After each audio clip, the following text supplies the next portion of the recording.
Salve, salve, meu povo! Programa Papo Franco RS aqui na Rádio Reação. Aqui na Rádio Reação, vamos começar mais uma vez aqui. Vamos embora.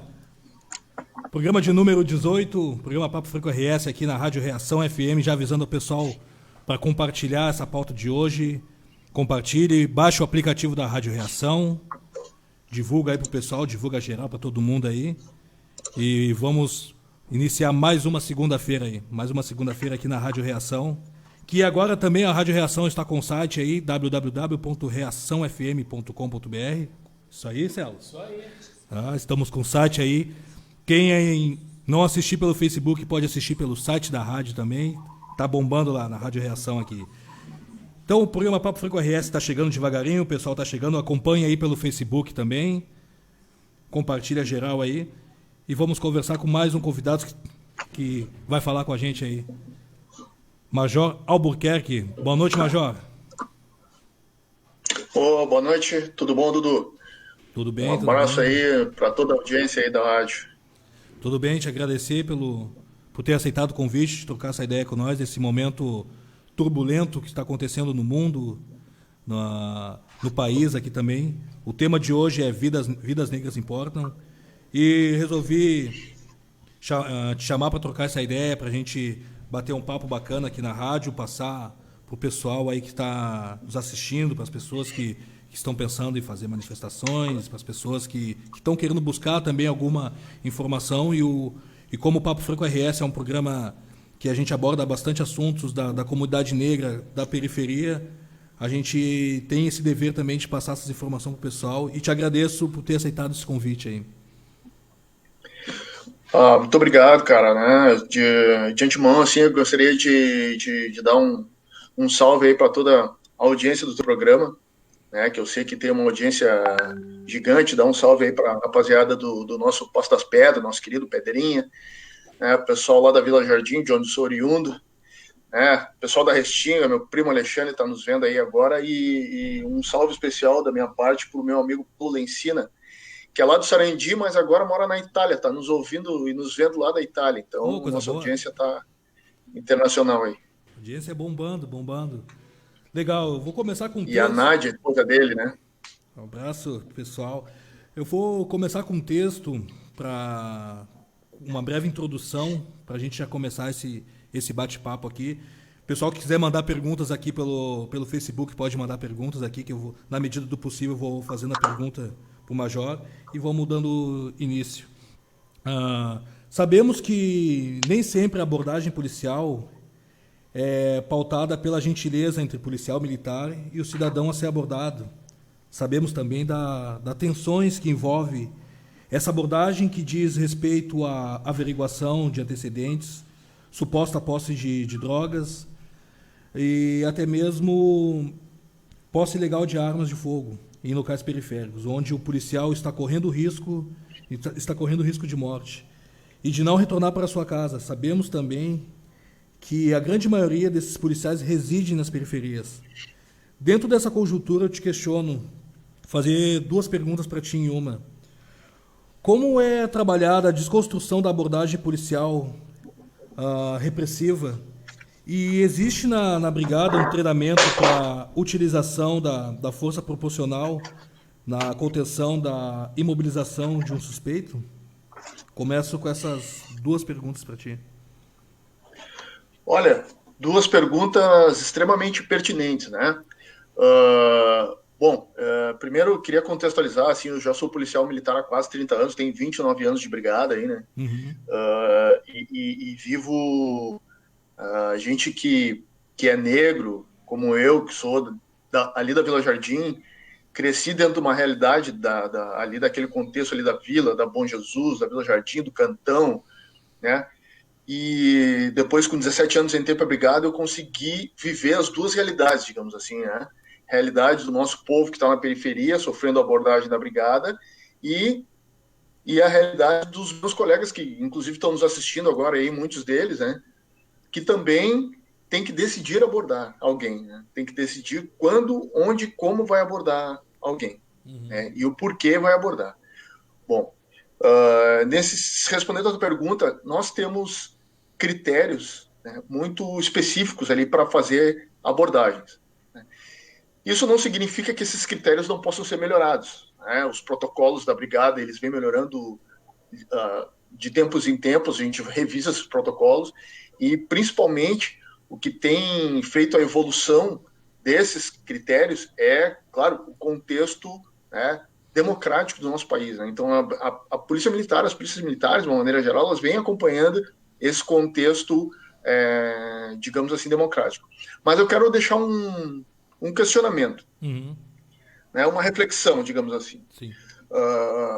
O policial militar, quando ele sai para fazer sua atividade, ele vai lá, acorda de manhã, pega o seu ônibus, seu carro, vai para o quartel, se equipa. Muitas vezes os equipamentos não são os mais adequados. Para quem não sabe, as viaturas da brigada não são blindadas.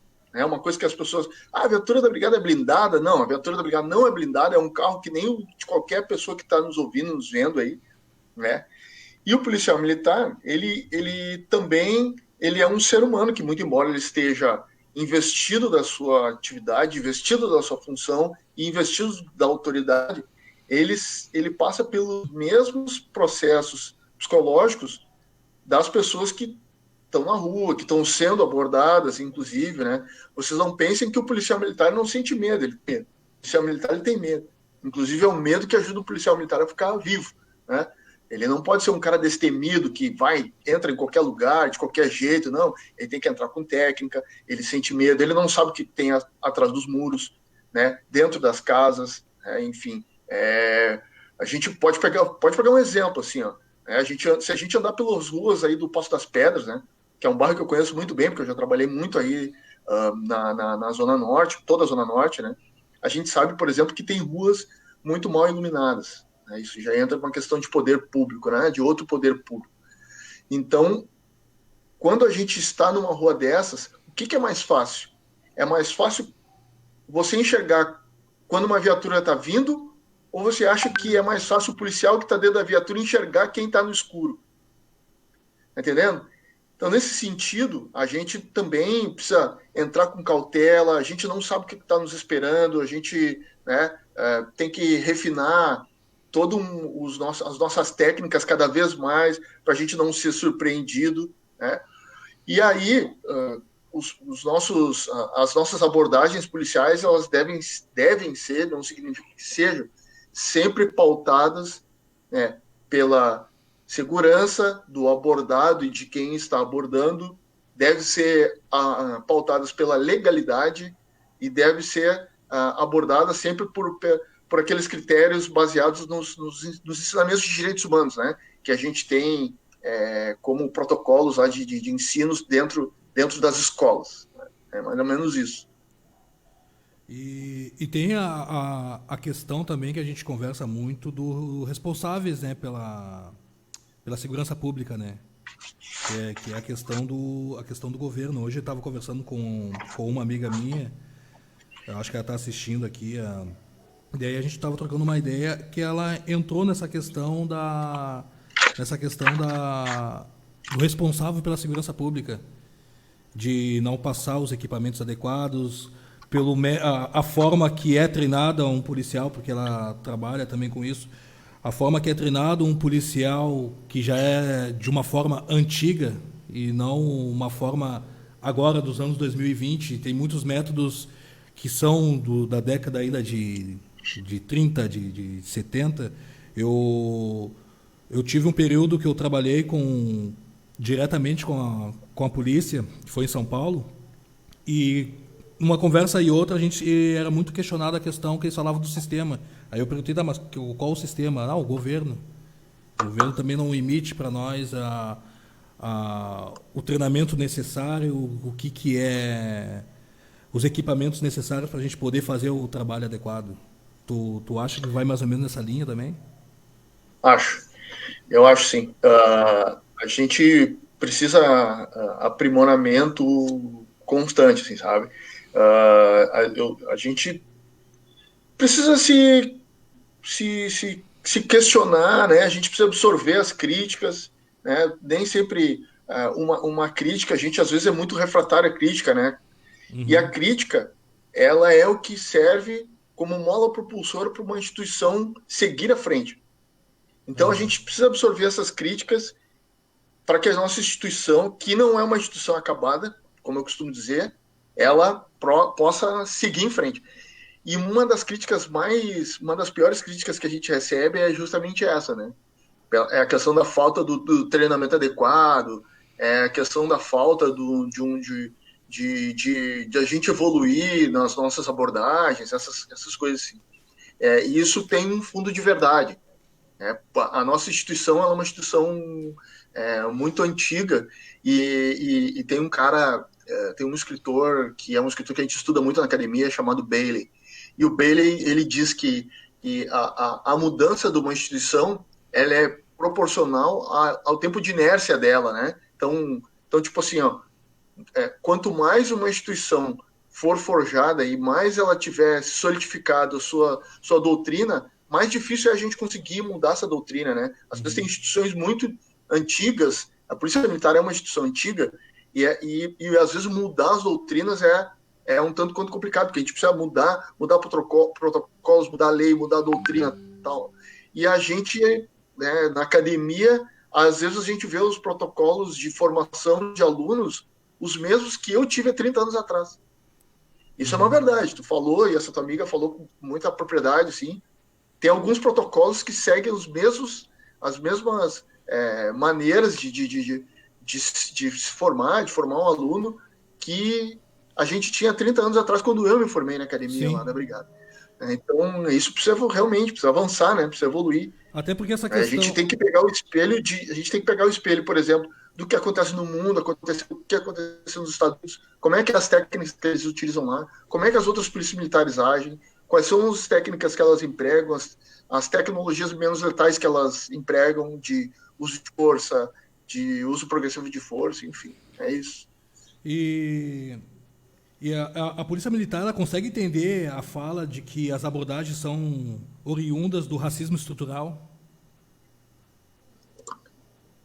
Bom, aí a gente começa a entrar num assunto, né, que é o meu assunto digamos assim, de predileção, assim, né? Aham. Eu estou fazendo mestrado, meu mestrado fala sobre racismo institucional. Uh, a gente não tem como desvincular o trabalho da polícia hoje, né, das questões, por exemplo, envolvendo o racismo e o racismo institucional. Não tem como desvincular. Uhum. Para a gente entender o trabalho da polícia hoje, a gente precisa entender a história do nosso país. E a história do nosso país conta o quê? Conta que cerca de 10 a 12 milhões de pessoas foram trazidas de África para as Américas. Só no Brasil nós recebemos mais ou menos 6 milhões de pessoas, né? E essas pessoas passaram por um processo de apagamento da sua memória, apagamento das suas origens, apagamento da sua religião, da sua língua, da sua ancestralidade, né? E todo esse apagamento, ele ainda não, ele primeiro não tem nenhuma maneira disso ser corrigido, não tem maneira. Então, a gente teve um desenvolvimento de brancos e negros que foi um desenvolvimento desigual. Sim. Então, hoje, quando os brancos falam assim, né, e hoje, né, ouvi umas falas, uns vídeos ali e tal, o pessoal diz, mas eu não sou responsável pelo racismo, a minha família não é racista, nunca cometi nenhum ato de racismo, mas você que é branco, ou não, você que é não negro, e está nos ouvindo agora, você tem que saber que você goza do privilégio pelo simples fato de ser branco. Por quê? Porque você carrega consigo a história da sua família. E a história da sua família lá atrás, né, é uma história de pessoas que já tiveram o privilégio de sair na frente dos negros. Uhum. Os negros, por exemplo, a gente tem algumas pessoas que dizem que a gente vive no eterno 14 de maio, né? Porque a gente vive no eterno 14 de maio, porque do dia 14 de maio em diante não houve políticas públicas que dessem conta de uma igualdade social, uma igualdade econômica e uma igualdade política dos negros.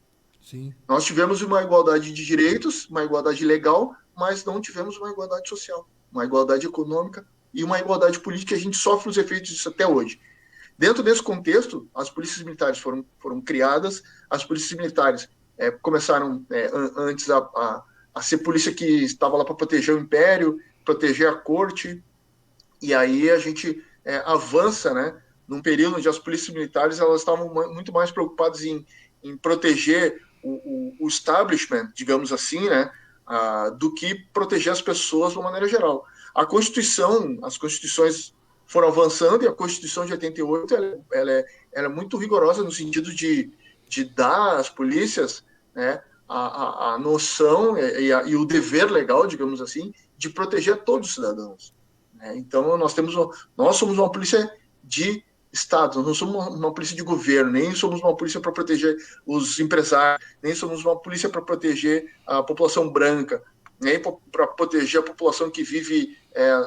Bom, nós somos uma polícia que está aí para proteger todo mundo. Então, cada vez mais nós estamos incutindo nos nossos policiais essa ideia de que nós somos servidores do Estado. Né? Nós somos servidores públicos. Estamos aí para servir a todas as pessoas. Entrando na questão da abordagem ainda, tem muitos policiais que vêm do interior do estado, né? Sim, muito. Tem muitos que vêm do interior do estado. E nós sabemos que o interior do estado, aqui no Rio Grande do Sul, se não é 100%, ele é 90% racista, né? Uhum, uma coisa é tu, que é oriundo já do bairro, da Vila Jardim, já conhece, sabe, homem negro, cria da periferia, já sabe mais ou menos como fazer uma abordagem dentro da vila.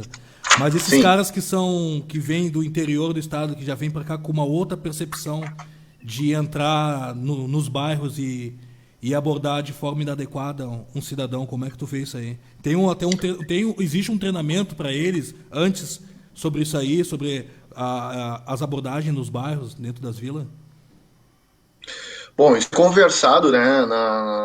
Nós temos a cadeira de Direitos Humanos, nós temos uma cadeira de Sociologia, da qual tenho o privilégio de ser um dos professores ali, e a gente sabe que é muito interessante essa tua pergunta, porque eu já tive alunos, né, que quando a gente começa a debater esse assunto em sala de aula, debater racismo, essas coisas todas, eu tenho alunos que, muito constrangidamente, digamos assim, eles dizem, vou dizer uma coisa pro senhor, assim, a minha família é racista, a minha avó era racista, ela falava de negro quando não sei o que na entrada, não sei o que na saída, então, e aí é muito interessante que essas pessoas, elas não se intitulam racistas, elas dizem assim, a minha família é racista, minha avó, meu pai, minha mãe é racista, né? Mas se tu é criado num leito, né, numa família, no seio de uma família que é racista, evidentemente que tu tem uma tendência muito forte também a praticar esses atos de racismo. Com né? certeza. Mas o racismo, Dudu, o racismo é uma coisa que, sabe que é uma coisa que a gente precisa tirar do campo moral. A gente quando fala assim, cara, tu é racista, né?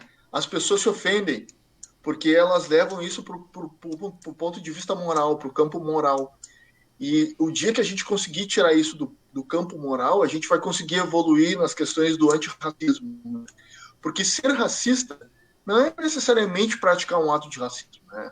Todas as pessoas que eu conheço, eu acho que a maioria das pessoas que tu conhece, ou que os nossos ouvintes conhecem aqui, não são racistas, não praticaram atos de racismo, mas o racismo está aí.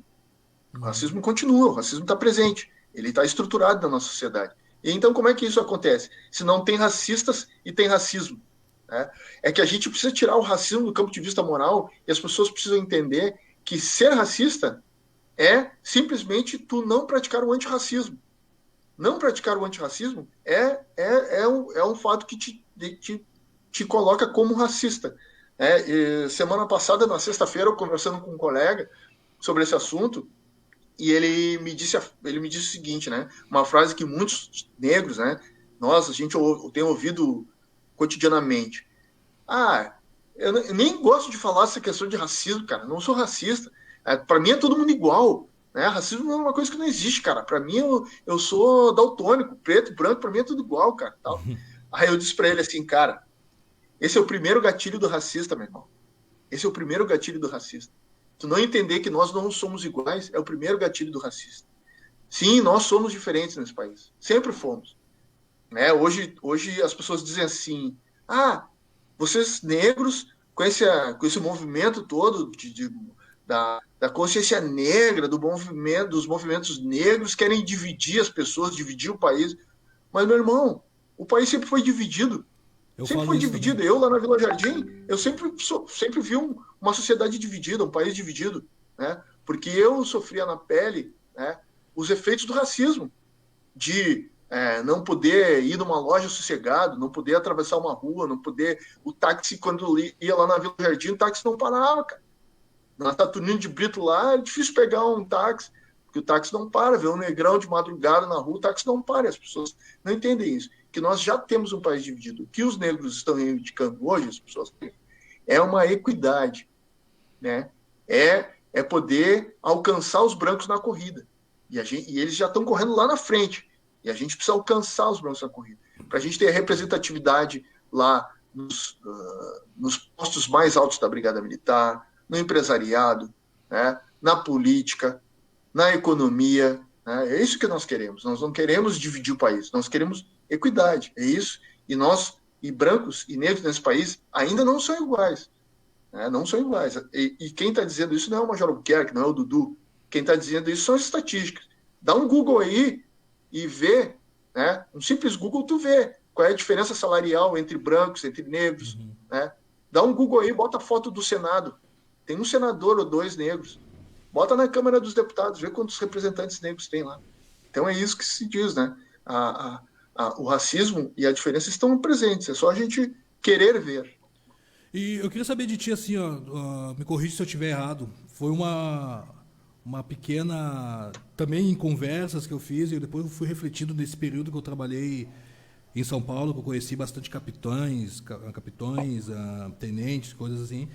Mas, e sempre foram caras que nunca foram da vila. Cara, a maioria que eu conheci nunca botaram um pé numa vila, nunca entraram assim num Capão Redondo e coisa assim. Eu não sei como é que é aqui em Porto Alegre também, se muitos desses tenente, capitão, os mais acima, eles já colocaram um pé numa Bom Jesus, numa Conceição, nesses lugares assim, porque a gente vê muito aquela coisa assim, aí, se caso nunca colocaram desses caras, que acredito que muitos que estão na linha de frente não colocaram, como é que é passado para eles a visão de ti que veio da vila e sabe mais ou menos como se comporta a vila, entendeu? Como é passada essa visão para eles de mostrar que dentro das comunidades lá tem pessoas, tem o verdadeiro cidadão de bem, né? Que infelizmente hoje, quando se fala em cidadão de bem, mostram o homem branco, fazendeiro, rico. Mas lá existe gente preta, cidadão de bem, pessoas que saem cedo para trabalhar. E tentar mostrar para eles essa visão das pessoas que moram dentro da comunidade, para que de repente a pessoa que dá o aval para poder fazer uma abordagem lá dentro da comunidade, ela certamente não conhece o que se passa dentro de um bairro. Me corrija se eu estiver errado nisso. Não, é verdade. A vivência é fundamental, né? A vivência Uhum. é o que vai te poder levar a um outro patamar de atuação. E eles têm essa Né? vivência? Não, muitos deles não têm essa vivência, a maioria da gurizada é do interior, né? Quando eles vêm para Porto Alegre, assim, o cara tem que trabalhar dentro de uma vila, o cara nunca botou o pé dentro de uma vila muitas vezes, muitos deles nunca colocaram o pé ou se colocaram num outro contexto, num contexto de interior, que é um contexto um pouco diferente do Totalmente. contexto da vila aqui, né, das vilas que a gente tem aqui, né, da realidade que a gente tem aqui. Né? Então, existe um preconceito, sim, infelizmente, dos nossos colegas. Né? Existe um preconceito, sim, com a rapaziada da comunidade, das comunidades de uma maneira geral, das periferias, né? E a gente tenta, de uma maneira... porque, claro que nós temos muitos PMs que moram dentro da vila. Sim. Né? Muitos e muitos PMs, né? Por exemplo, o último lugar que eu estava trabalhando é na Restinga, lá no 21 BPM, né? Eu trabalhei até 2018 lá. E muitos PMs, né, lá do 21 BPM, mandar um abraço pro pessoal lá do 21 BPM, a maioria do pessoal morava lá na Restinga. morava lá na Restinga. Então, Uhum. é um outro tipo de vivência. Os caras já, porque a Restinga é uma cidade dentro da cidade, né? Sim. Então, o camarada que mora lá, ele praticamente não precisa sair para nada. Tem academia, tem banco, tem restaurante, tem tudo. Então, os caras praticamente não saem da Restinga.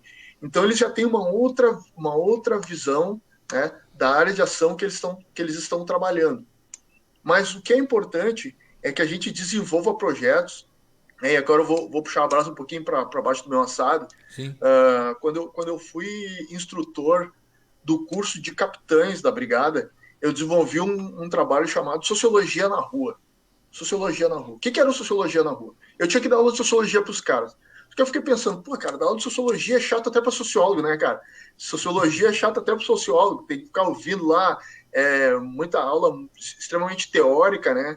Então, o que eu fiz? Eu desenvolvi um projeto que colocou os futuros capitães na rua. Então era chamado Sociologia na Rua. Então eu dividi em grupos e aí cada grupo ia desenvolver uma temática. Então tinha um grupo que ia tratar sobre a questão das pessoas em situação de rua, né, os moradores de rua. Tinha outra pessoa que ia falar sobre religiões de matriz africana, outra grupo que ia falar sobre a população LGBTQI+, outro grupo que foi falar sobre qual é a visão que as pessoas têm do trabalho da brigada. Então eu dividi os grupos e mandei algo, gurizada, rua para vocês, vão para a rua entrevistar as pessoas. Aí os meus alunos tiveram que ir lá entrevistar as travestis, tiveram que entrevistar morador de rua, tiveram que entrevistar as pessoas para perguntar o que eles achavam, o que as pessoas da comunidade de Porto Alegre achavam do trabalho da brigada. E, enfim, quando esses alunos voltaram, cara, foi uma riqueza o trabalho dos caras, tu não tem noção. Os caras voltaram com uma.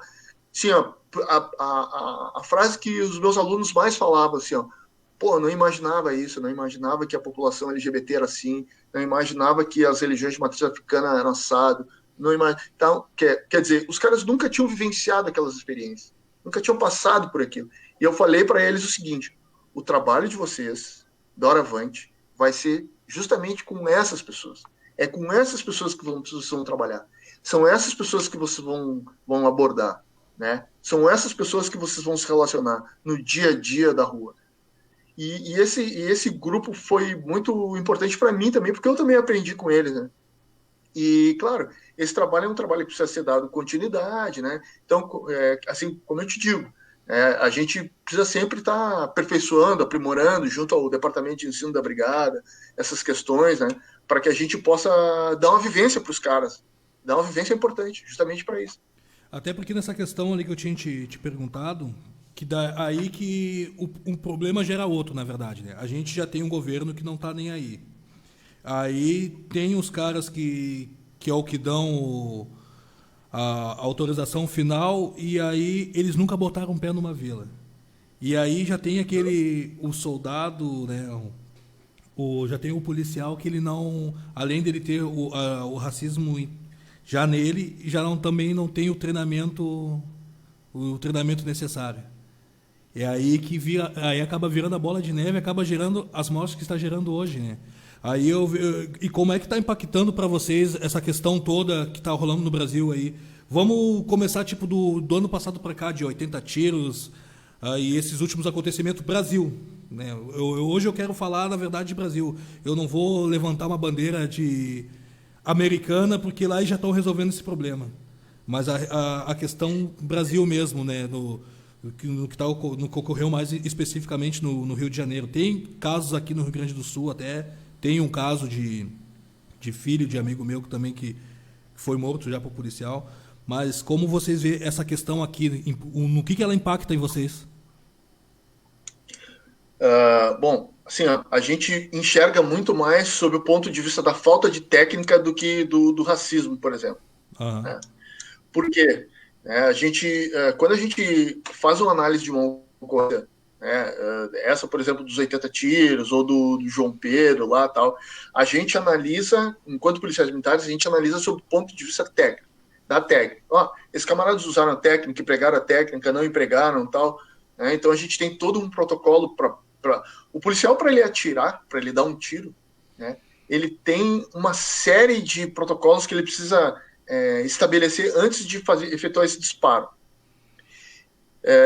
Por exemplo, é muito mais, a gente foca muito mais, por exemplo, na decisão de tiro do que o tiro propriamente dito, o disparo, aonde vai acertar, em quem vai acertar. Não, a gente foca muito mais na questão da decisão de tiro, que é quando atirar, eu posso atirar, eu devo atirar. Então, isso tudo passa na cabeça do policial em milésimos de segundo.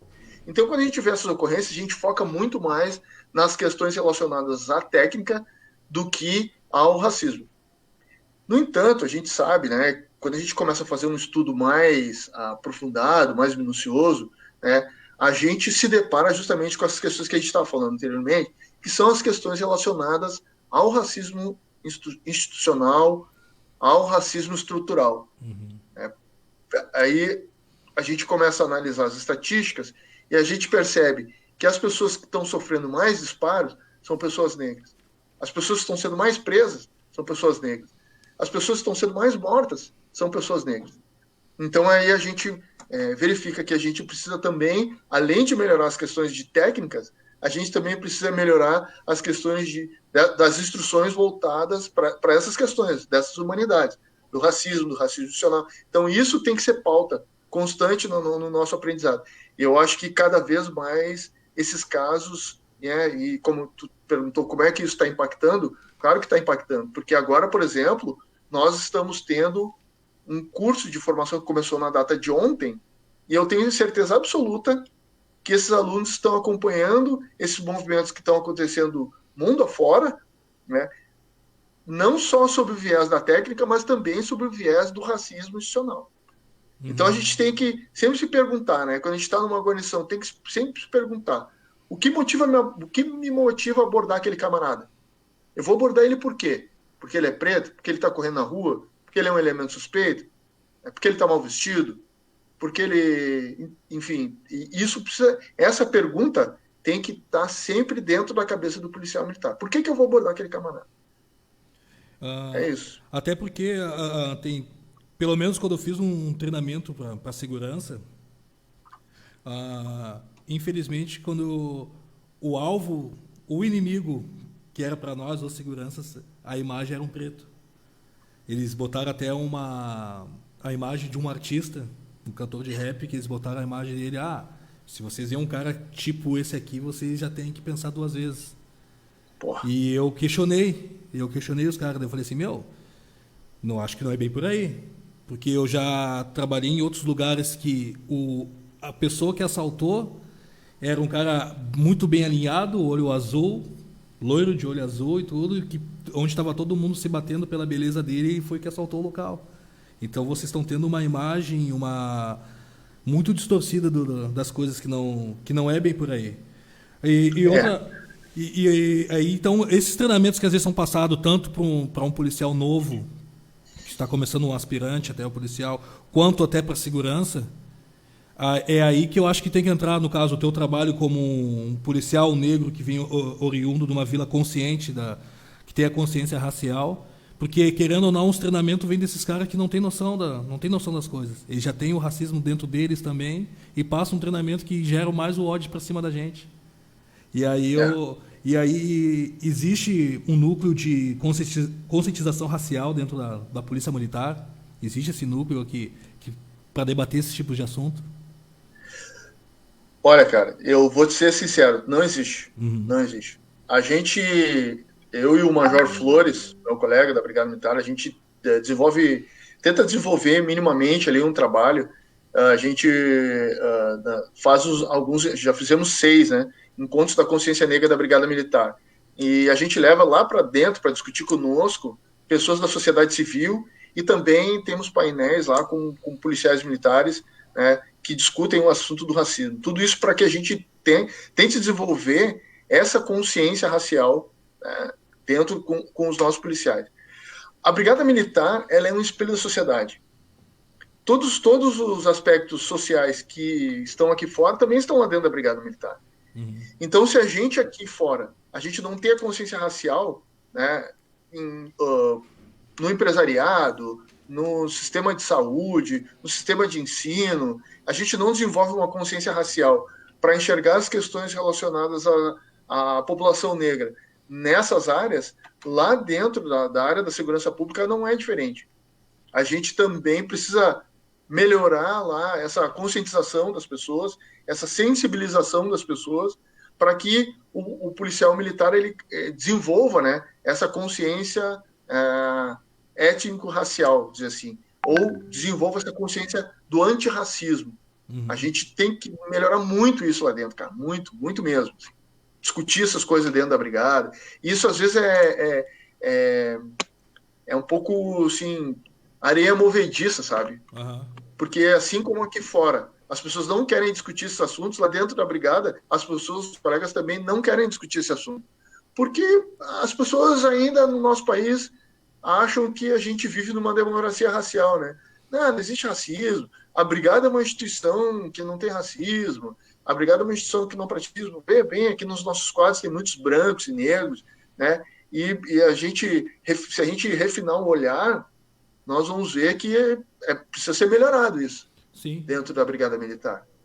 Até pela questão que, ainda na questão da abordagem, que a gente está falando bastante, que tem a diferença que parece que tu vê que o treinamento, o ideal treinamento que o policial faz, parece que tu só vê quando eles vão ali para a região do Moinhos, da Padre Chagas, quando o filhinho do papai baderneiro faz alguma coisa lá na rua ali, depreda alguma coisa, e tu vê que ali o tratamento é diferente, que parece que tu vê assim, esse tratamento aí que a sociedade que tá ali na volta, ali, né, naquela região do Moinhos, a Padre Chagas acha que é aplicado em todos os lugares, né? Mas realmente a gente sabe que não, que tem essa diferença aí, né?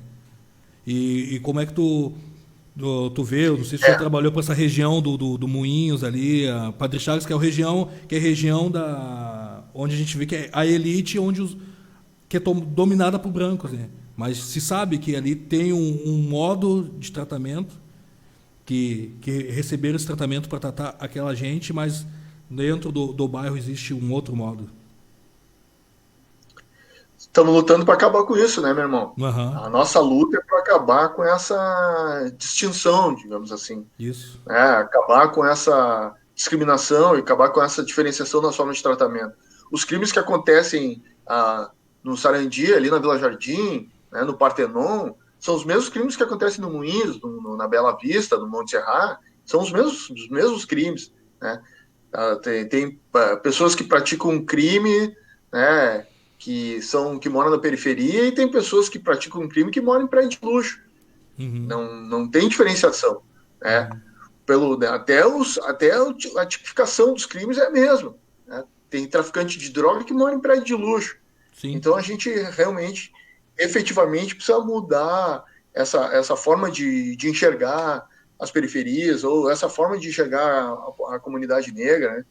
Eu nasci como eu te falei, né? Nasci na Vila Jardim, inclusive a Vila Jardim está com audiência maciça aqui no teu programa. Tô aqui no WhatsApp aqui recebendo algumas perguntas aqui da minha família, a Vanúcia, minha tia Marilene, todo mundo na audiência lá, Beijo fazendo pessoal, algumas aí. Perguntas aqui. E nós, lá na Vila Jardim, eu, quando era jovem lá, sofri também a abordagem da brigada. Né? Fui abordado muitas vezes, e interessante que muitos colegas nossos da brigada nunca foram abordados pela brigada. Brancos. E muitos colegas negros da brigada já foram abordados pela brigada, pelos próprios colegas. E o que a gente se pergunta quando a gente é abordado? Eu levo esse ensinamento para os meus alunos. O que passa na cabeça de alguém que é abordado pela brigada? Primeira coisa que você, cidadão, desceu do ônibus, está indo para sua casa, e no meio desse trajeto, entre a parada do ônibus e a sua casa, você é abordado por uma viatura da brigada, qual é a primeira coisa que você pensa? Né? Por que eles estão me abordando? O que eu fiz? E qual é, muitas vezes, a reação? Pô, camarada, tá me abordando por quê, cara? Tô indo do trabalho,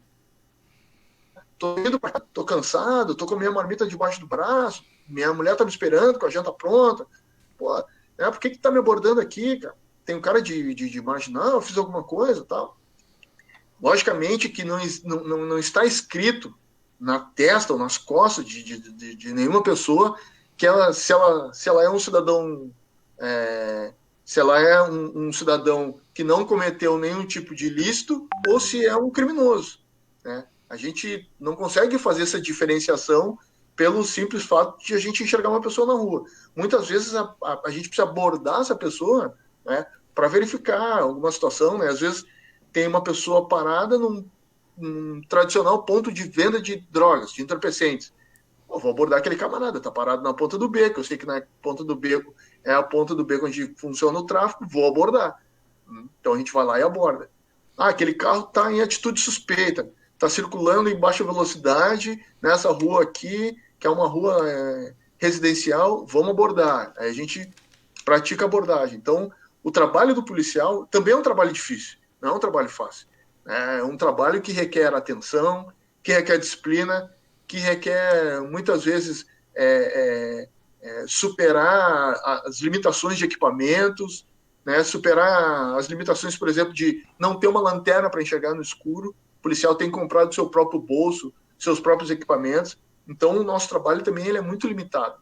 Então, é difícil. O policial, ele também está na guerra, pessoal. O policial está na guerra também, né? O policial também, ele também é vítima de um sistema que não dá para ele os recursos necessários para ele trabalhar. Não dá, às vezes, a instrução que é necessária para ele agir. E a gente é cobrado, o policial militar é cobrado pela sociedade, cobrado pela mídia, é cobrado pelo camarada que sofre o assalto, que mora aí no Passo das Pedras e vê sua casa sendo roubada, ele é cobrado. Por que não tem policiamento aqui no Passo das Pedras? E eu passei lá no Parcão, tinha uma viatura agora. Né? A gente é cobrado. E às vezes a gente não consegue responder às cobranças de todas as pessoas, né, Dudu? Sim, foi aí que eu questionei lá no início, né? Que eu falei que então, até chegar em vocês, tem uma camada de pessoas por trás, né? Começando pelo governo do estado, o governador, nosso prefeito. Então, essas coisas que a gente conversa, que hoje até conversei com outras pessoas que também chegaram nessa mesma opinião, que uma coisa vai levando a outra, né? Até chegar no policial que fez o coisa. Então, a gente também tem que, além de ficar cobrando só da polícia, a gente tem que cobrar do governo, tem que cobrar do responsável pela segurança pública, a gente tem que bater em cima disso aí. A gente tem que exigir a mudança geral, entender que dentro da brigada também tem, como eu posso até dizer isso aí, que como eu trabalhei um período dentro da Polícia Militar, eu pude ver, acompanhar certas coisas, então dá para a gente também entender e conversar para cobrar isso aí, né? Cobrar dos órgãos públicos ali o equipamento, a condição de trabalho também para a Polícia Militar, né? A gente eu costumo dizer que segurança pública é uma das pastas mais caras do governo. Fazer segurança pública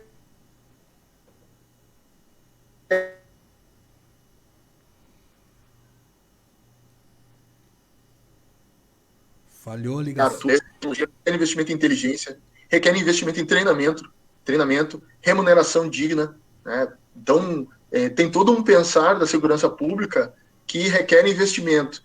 E, além do mais, a segurança pública não se faz só com polícia, só com policiamento. Né? Eu dei um exemplo no começo da nossa conversa aqui, que é um exemplo muito singelo, mas é um exemplo que reflete na segurança pública, que é, por exemplo, a iluminação das ruas. Uhum. A gente anda no bairro aí, anda lá na Vila Jardim, é iluminado, tem ruas iluminadas, não é? Aí uma vez eu estava passando por um problema de segurança pública ali atrás da Praça da Encol, há muitos anos atrás. Do posto, tem um posto ali na Praça da Encol, atrás do posto a gurizada se reunia ali no domingo à noite para ficar ali bebendo, namorando no carro, conversando em voz alta, e o pessoal dos prédios ali, eles se incomodavam um pouco, chamavam a brigada. Nós íamos lá, e aí era um lugar escuro, o pessoal se reunia de carro, aí eu fiz um ofício, né, olha, tem que ser melhor iluminada essa rua para que, né, as pessoas fiquem mais em segurança, ou se sintam mais seguros para chegar em casa, ou até mesmo a gurizada que está aqui. Sabe qual foi a resposta que eu recebi? O problema não é um problema de iluminação pública, é um problema da poda das árvores. Aí eu peguei, fiz um segundo ofício e encaminhei para a SBAN, dizendo, olha, eu preciso que as árvores sejam podadas para que a iluminação pública possa ser melhor aqui, né? Melhor otimizada e tal. Aí, sabe o que a SBAN me respondeu? Não, o problema da poda das árvores está tranquilo, é que tem que ser, a rua tem que ser melhor iluminada, tem que mandar para a SMOV. Aí, cara, aí eu digo, pô, a segurança pública ela não depende só da brigada, depende de uma série de outros órgãos que vão, em conjunto, fazer a segurança pública funcionar. Né? Tem um amigo meu, Arnaldo Hoffman, tá lá na Bahia, aposentado. Ele diz assim, ó, para ter menos crimes, precisa ter menos criminosos. O único jeito de ter menos crimes é ter menos criminosos. E como é que a gente vai ter menos criminosos? Bom, aí a gente tem que dar educação, tem que dar renda, tem que fazer políticas públicas para as pessoas, que as pessoas não se atirem para a marginalidade. Então não adianta encher de brigadiano na rua se também tem um monte de pessoas praticando atividades criminosas na rua. Por aí. Sim. E como tu como um policial negro, como tu é recebido em diferentes comunidades? Olha, eu sempre tive um acesso muito bom assim nas comunidades onde eu trabalhei. Eu trabalhei em todas as comunidades de Porto Alegre aqui, porque eu trabalhei em todos os batalhões com responsabilidade territorial de Porto Alegre, do primeiro, nono, 11, 19, 20 e 21. Então toda Porto Alegre eu conheço.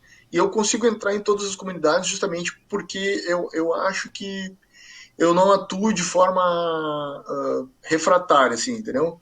Quando eu chego numa reunião comunitária, eu chego com um espírito de perguntar o que as pessoas precisam de mim.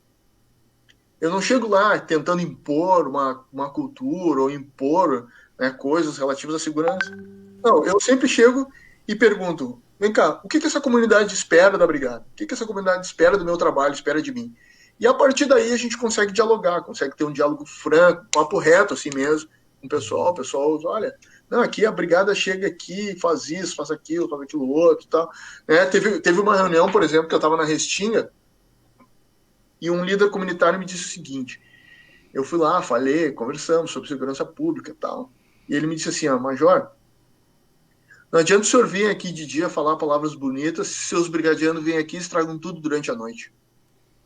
Aí eu peguei essa frase, tomei para mim como uma crítica e comecei a avaliar a atuação das minhas patrulhas noturnas e a gente conseguiu, né, melhorar o atendimento, melhorar os protocolos de atuação do pessoal que trabalhava durante a noite, conversamos tal, e a coisa conseguimos afinar alguns detalhes tal, então ouvir as pessoas é importante, ouvir a comunidade, o que a comunidade tem para dizer, o que se espera da brigada, o que a comunidade espera que a brigada faça por si.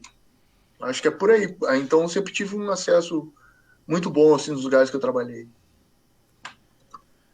Nós temos aqui mais ainda 7 minutos. Tá chovendo perguntas aqui. Eu Opa, vou selecionar vou ver uma pergunta aqui para ti que foi feita. A Nelly Coelho, que está nos ouvindo aqui, está acompanhando pelo Facebook, ela colocou aqui, ó. Ela gostaria de saber se o treinamento do policial vai mudar para uma humanização desse cidadão e não um adestramento ou, entre aspas, forja, como chamam. pois é. Muita gente compara o nosso treinamento policial com adestramento, né? Porque o nosso treinamento ele é muito baseado nas questões de recompensas, punições, tal, né? O treinamento militar é muito baseado nisso. Então, né, as pessoas falam muito que o treinamento militar ele é muito mais um adestramento do que um treinamento.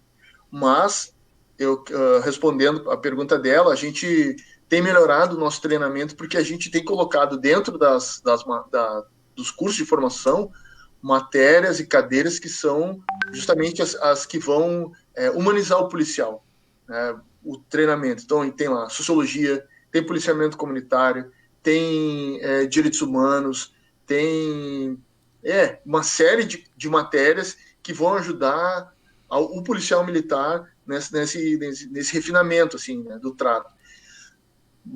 Mas tem protocolos que, obviamente, são protocolos militares que a gente não pode romper, assim, não pode acabar. Então, o pessoal fala muito da desmilitarização da polícia militar, tem que desmilitarizar, né? Porque o pessoal associa muito a militarização com a truculência, com violência. Não é isso aí, não tem nada a ver.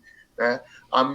Nosso treinamento, a nossa militarização, justamente é que faz com que a gente, por exemplo, possa cumprir uma ordem sem questionar, né? Então, se eu sou major da brigada, eu estou lá no centro, eu disse, preciso de um pelotão aqui em 1 minuto. Eu sei que o capitão que estiver lá na ponta, ele não vai dizer assim, não, major, mas para aí, vamos questionar essa ordem eu não vou cumprir, essa ordem. Não, em 1 minuto ele vai estar lá, vai botar o pessoal dentro do equipar e vai estar lá. Então, se a nossa instituição se desmilitarizasse, não ia acontecer praticamente nada. Não ia acontecer nada, não ia mudar. Não ia mudar, porque a gente... a hierarquia, a disciplina, são coisas que existem em qualquer instituição. Uhum. Né? Por exemplo, vocês estão aí na radiação, digamos, radiação. Aí tem um estacionamento da rádio lá, tal. Quem é que estaciona no estacionamento da rádio? Né? É o produtor, é o cara que vai fazer o programa às 20, então ele tem que estacionar o carro dele e tal. Não é a Bangu, não é chega qualquer um estaciona, chega o Albuquerque e estaciona, vai o vizinho, não. Tem um protocolo, tem uma hierarquia, tem uma disciplina nisso, né? Então, qualquer empresa, né, qualquer instituição, por menor que seja, ela tem hierarquia e disciplina. Então, se desmilitarizasse a brigada, por exemplo, não ia mudar praticamente nada, não ia mudar nada. Então, a gente está melhorando os nossos protocolos, né? Então, a minha resposta é essa, que a gente, né, esse adestramento, digamos assim, por vezes ele é necessário, mas a gente também tem um treinamento muito baseado em evidências científicas, temos nosso treinamento baseado em livros sobre policiamento, enfim. Mais uma perguntinha aqui que botaram aqui. Ó. Neneco mandou aqui essa pergunta. O Neneco já participou aqui da rádio já uma vez. Neneco, meu amigo. No atual momento que passa o país, o antifascismo e o antirracismo, qual é a tua avaliação? A minha avaliação, Neneco, é que nós estamos num período muito difícil. Nós estamos num período de retrocesso, nós estamos num período em que muitas conquistas que nós tínhamos já tínhamos conseguido, nós estamos num período de recrudescimento de políticas públicas de segurança, recrudescimento nos investimentos que tinham sido feitos, por exemplo, na Senasp, na Secretaria Nacional de Segurança Pública, investimentos maciços que foram feitos em outras épocas. Esses investimentos caíram. Nós temos visto um avanço do conservadorismo e o conservadorismo ele é muito prejudicial, né? Porque se a gente fala em conservadorismo, se a gente fala em conservar, quais são os valores que a gente quer conservar? Queremos conservar, por exemplo, o racismo, que sempre teve pautando a conduta das pessoas há 132 anos. Queremos conservar isso ou nós temos que avançar? Né? Nós queremos conservar alguns valores da nossa sociedade, como as pessoas vêm pedindo, volta do AI-5, volta do regime militar. Foi bom o regime militar? Foi bom para quem? Né? Para quem foi bom o regime militar? Tínhamos informações dentro do regime militar, agora estamos passando por uma fase aí de sonegação de informações. Né?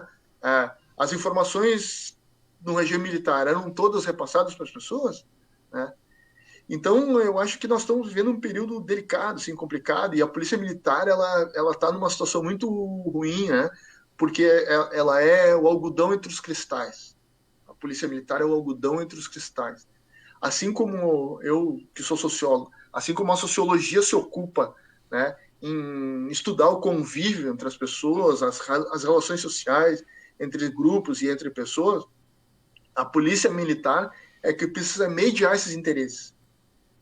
E mediar interesses conflitantes é algo que requer muita técnica, muita habilidade, muita inteligência, muita perspicácia, e a gente precisa aprimorar justamente para que a gente possa conciliar interesses entre pessoas que são a favor do conservadorismo, por exemplo, ou pessoas que são contra, né? Como nós vamos conciliar interesses de pessoas tão diferentes? Infelizmente está acabando o programa, passando rápido aí, né? 1 hora desse bate-papo bacana. Considerações finais, quer deixar teu contato, tuas redes sociais, bate-papo? Os meus contatos lá das minhas redes é o @Dago Costa, né? Então vocês vão me achar lá nas redes como Dago Costa. Me procurem lá, me adicionem, vamos bater um papo, vamos discutir. essas questões relacionadas ao racismo estrutural. E eu quero deixar um último recado, né? Pode deixar. Rapidinho aqui. Racismo é a invenção dos brancos, cara. Os brancos que têm que dar conta de acabar com o racismo. Não fomos nós negros que inventamos o racismo. Então os brancos têm que dar conta de acabar com o racismo. Como é que você vai acabar com o racismo? Sendo e praticando o antirracismo. Quero deixar um abraço para ti, Dudu, para toda a audiência, em especial a minha família que está lá aqui em casa, minha mãe que está lá no Rio de Janeiro nos assistindo, minha família lá da Vila Jardim, que está me assistindo lá.